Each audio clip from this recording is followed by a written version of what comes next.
Mon cousin avait décidé très tôt de devenir mangaka, mais moi je me disais que cela ne permettait pas d'avoir du succès auprès des filles. Donc cela ne m'intéressait pas trop. Un jour j'ai découvert les œuvres de Katsuhiro Otomo et j'ai trouvé ça super classe et je me suis dit que ça pouvait plaire aux filles. C'est grâce à cette rencontre avec Otomo que j'ai eu envie de devenir mangaka. À l'origine, vous vouliez être footballeur. Est-ce que c'est pour cela que le sport est très présent dans vos œuvres? C'est vrai que j'aime le sport et j'aime le pratiquer, cela a joué dans mon orientation. Mais c'est surtout parce que quand on est mangaka débutant, dessiner des mangas de sport c'est un raccourci pour commencer. Pourquoi est-ce que c'est un raccourci? C'est plus facile d'avoir du succès avec des titres de sport. Comme il y a cette tendance, les éditeurs proposent souvent aux jeunes auteurs de dessiner des séries de sport. Comme les auteurs savent qu'ils ont plus de chances d'avoir du succès en faisant ce type de manga, ils acceptent. Cela permet aussi d'améliorer son dessin car il y a beaucoup d'action et c'est un exercice intéressant. Dans votre première histoire Straight, vous parlez d'un joueur de baseball de 45 ans, mais par la suite, vos personnages sont majoritairement des enfants. Pourquoi un tel changement? Il y a le fait que les mangas de sport où un jeune se découvre puis évolue pour devenir un grand sportif, c'est une trame assez classique. Moi, je voulais faire quelque chose qui n'avait pas encore été fait. C'est pour ça que je me suis dirigé vers les sportifs âgés. Comme je n'étais pas très motivé pour faire un manga de sport, cela m'a aidé à les dessiner.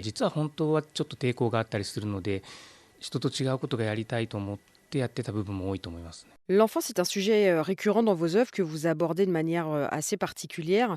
Pourquoi ce choix? On me fait souvent remarquer le fait que je parle beaucoup de l'enfance. Je ne sais pas vraiment d'où cela vient. Je me sens très heureux quand je dessine des enfants et c'est venu naturellement chez moi. Par contre, je n'aime pas les enfants dessinés avec l'intention de dessiner des enfants, c'est-à-dire des enfants vus par des adultes. Je trouve que dans mes œuvres, les enfants sont représentés avec un regard d'enfant, à hauteur d'enfant et j'en suis fier. Number 5 a un graphisme assez proche de la bande dessinée européenne. Pourquoi avoir décidé de changer de style pour ce titre?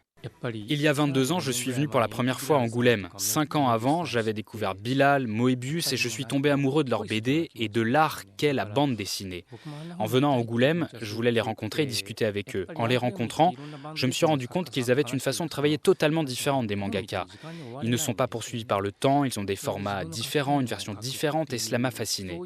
J'ai eu envie de devenir auteur de bande dessinée, c'est sans doute cela qui apparaît dans Number 5. Au Japon, le manga est sorti dans un format un peu plus grand pour s'approcher un peu de la bande dessinée. Vous avez rencontré Mobius et Nicolas de Crécy. Qu'est-ce que ces rencontres ont modifié dans votre façon de travailler?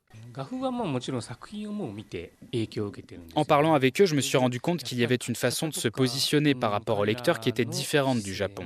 Avec le manga, il faut d'abord amuser le lecteur et ce que veut faire l'auteur vient après. En bande dessinée, c'est ce que l'auteur veut faire qui est transmis au lecteur. C'est quelque chose de très intéressant que j'avais envie d'expérimenter. Les œuvres m'ont influencé, mais aussi cette attitude. Number 5 est clairement influencé par Mobius. Quelles sont les œuvres de ce dessinateur qui vous ont le plus influencé ou le plus marqué?